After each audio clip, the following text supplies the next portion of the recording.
je me suis un peu pas emporté, mais effectivement, le mot de Cambronne. Voilà, et pour ça, voilà, j'ai trouvé que c'était un peu disproportionné, quoi. Mais en tout cas, voilà, je ne renie rien, quoi.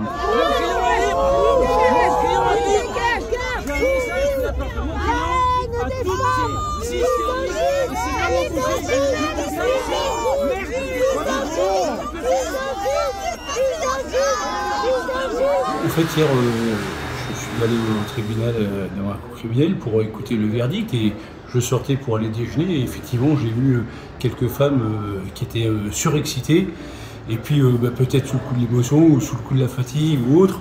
Mais effectivement, j'ai exprimé ce que beaucoup d'accusés avaient sur le cœur, parce que pendant tout le procès, pendant 4 mois, ils venaient tous les jours, ils étaient copieusement insultés tous les jours. Donc effectivement, j'ai transmis ce message-là. Je n'ai pas un comportement abominable, hein. J'ai eu ce comportement-là en réaction à des comportements hystériques. En aucune manière, je suis contre les féministes, contre les femmes.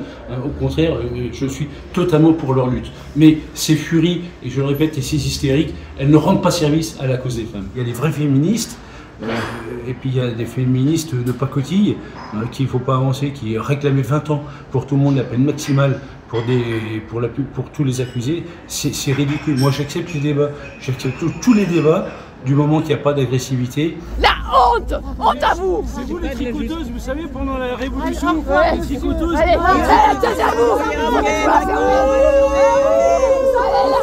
vous!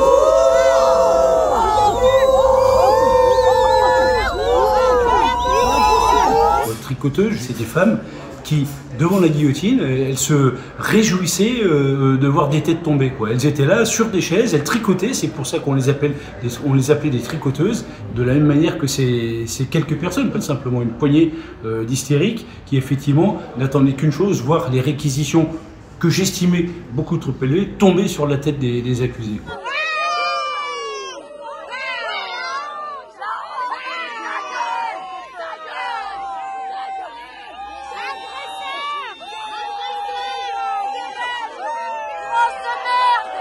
Et pourquoi vous avez choisi de revenir une seconde fois avec les pouces en l'air devant le tribunal où les policiers ont été obligés de vous mettre de côté? Parce que justement, je devais rencontrer une journaliste qui était à l'intérieur du tribunal. Et puis à nouveau, je suis tombé sur ces furies, donc voilà. Il y a un petit peu de provocation quand même. Si on peut pas lever le pouce en France, c'est un peu triste, hein. Voilà, je trouve ça un peu dommage.